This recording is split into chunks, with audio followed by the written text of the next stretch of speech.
Hey guys, so today is 12 weeks, which is 3 months.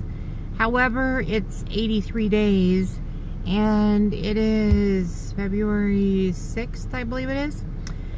So, I'm not sure whether this is technically 3 months, or the 14th is technically 3 months, or 90 days is 3 months. But if you go by the Tuesdays, because I had surgery on Tuesday, today is the end of week 12.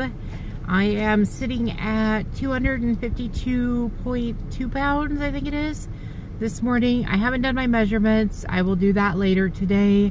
I had to come in and do my blood draw, 5 vials of blood. I know that 1 or 2 was because of my MS portions of it. But because tomorrow I go in for the other surgery to have the second dilation done on the, my two, the one going into my stomach and the one going out of my stomach. And then next Tuesday I meet with, I guess it's the PA, doctor's assistant. I don't know their initials. But anyways, I meet with the other doctor and go over all that stuff.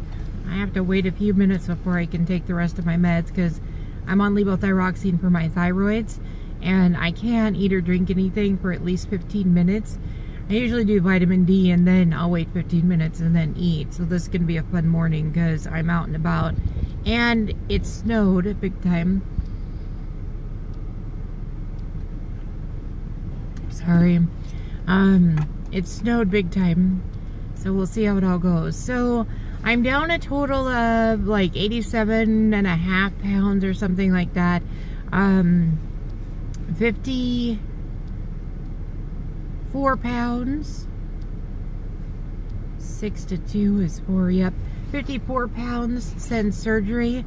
So if I stay on the track that I'm on, which I haven't been able to work out, because I haven't been able to get my calories in, obviously, because my esophagus won't let me eat anything, or, my stomach, it just throws it all up.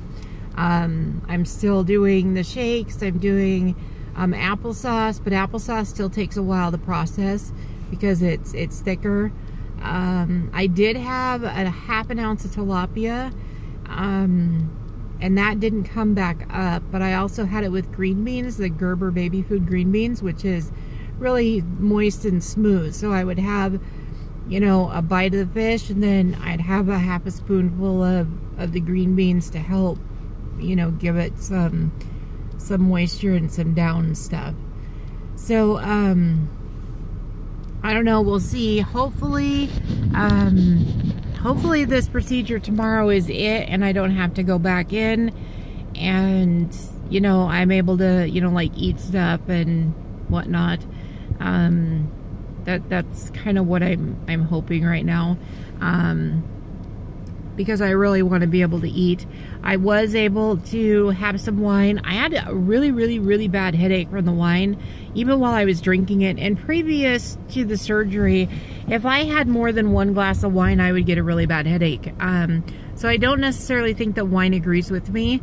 So I reached out and unofficially talked to somebody in the medical field. I don't want to get into too much. I don't want to get them into trouble, but diet cranberry juice and vodka, and you have like 4 ounces, 3 or 4 ounces of the cranberry juice to 1 ounce or 1 shot glass. A shot is actually 1.5 ounces, depending on the type of shot glass that you use. But anyways, a vodka, and the Smirnoff vodka is, from the research that I've done, has the less calories per shot, and they go by a 1.5 fluid ounce shot, is only 96 calories. And the diet cranberry juice doesn't have any sugars, or I think there's, out of the drink that I had 1 carb, and I'm not sure if that was from the vodka or the cranberry juice, but I had 1 carb, and 96 plus it was under 120 calories for the shot, or not for the shot, but for the glass. And that seemed to work out pretty good. I did decently with it. I don't drink that often anyway, so I don't know. The doctor said that, you know, once I have this procedure tomorrow, I definitely can't drink for at least a week because it'll burn because of the healing process and stuff. But by Valentine's, you know, next weekend, not this one, but the one after, the 16th, I should be able to have another drink, which we're celebrating Valentine's Day the weekend after Valentine's because Valentine's falls on a Wednesday this year. And I don't really know a whole lot of people that take time off of work for Valentine's Day. We decided that we were pulling up the carpet in the dining room, which I've always hated. So there's another project that we have going on with the house on top of everything. So I'm just really hoping that tomorrow goes well. I'm happy with where the weight and everything is. I just want to be able to eat, you know, like meat and, you know, food, so that I can have enough calories in to be able to go and actually work out. Because I have a feeling that once I start to get back into doing the workouts and, you know, water aerobics and different things like that, I'm probably going to wait until 6 to 9 months before I start doing weight training. I'm going to do a lot of cardio and stuff like that, bikes, walking.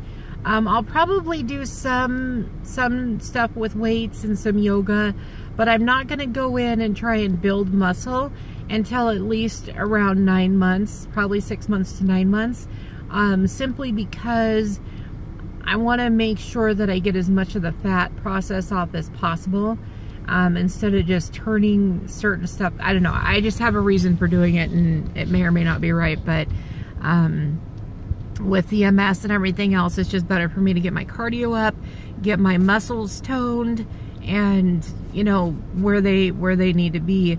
It's been really hard not being able to work out. This last week, I've been doing a lot of stuff, you know, like the grocery shopping on my own and lifting everything like cases of water and stuff, and I am sore. And I feel so dumb because I used to bench press 190 and I used to leg press 400. So for me to go to lifting a case of water and going, oh my gosh, is really humbling and really kind of annoying as hell, because, you know, I'm used to picking up way more than that. So I am going to get, you know, my muscle tone back. I'm going to get my muscles back and my strength back as far as that goes. But for now, I just want to make sure that I'm getting my cardio in and, you know, doing the toning and that kind of stuff. And then I'll go back into doing the muscle mass later on down the road, once I get my core strength and all that stuff built back up from surgery. And because of the way that they do the incisions, and your muscles are, you know, they go like this in your stomach. They're not like this. They go up and down. So when they cut into it, they actually affect like almost all of your core muscles. At least that's the cuts that they did on me. So it'll be interesting, to say the least. But I'm hoping after this surgery, I know it won't be for the first week because I'm on liquids. I think I have to be on liquids for 48 hours after the procedure, and then I can start introducing like the yogurt and that kind of stuff for a day or two. Then I can go to soft foods, and then I can try, at the 2-week mark, I can try more solid foods. I don't think it's going to be the 2-week mark by next Saturday, when I want to go and, well, Wednesday, Thursday, Friday, Saturday, Sunday, Monday, Tuesday, Wednesday. It'll be really shy, just shy of 2 weeks, because we're going to go to Jake's, and they have the best freaking, there's an hors d'oeuvre that has their like steak tenderloins, but they're cut small, and oh my god, they're just awesome. So anyways, I'm hoping to have a bite or two of that. I did do the Denny Moore stew and pureed it, and I did make sure I put, you know, a chunk of the meat in there, and I did okay. Tried hamburger. I made homemade tacos, and I literally had maybe 3 or 4 little pieces, and I put it in the puree thing too, not just, you know, how you do it in the pan. And that was rough. that stuck a little bit, and I was like, nope. So then it's too, the hamburger balls, I guess, are just a little too solid. They're, you know, I know that the doctor said that hamburger is a dense one, and to try and do ground turkey. So I might try and do ground turkey tacos. I probably should have tried that if I was thinking properly, but I wasn't apparently. So next time I'll try the turkey and see how that goes with the ground turkey meat, and see if that goes any better. So we'll play it by ear, and I'll let you guys know. And I'll probably post in the comments down below once I get my measurements, how many inches I've lost and all that kind of stuff. I already know that I've lost a lot because I went down to a size 18. I'm probably more like a 17 right now. The 16 jeans that I got, they pull up, but they just don't button yet. Like I got a little bit of space that I've got to lose to get down into the 16s. So I'm pretty happy with that. And onwards and upwards, I guess, and just hope everything goes well. Later.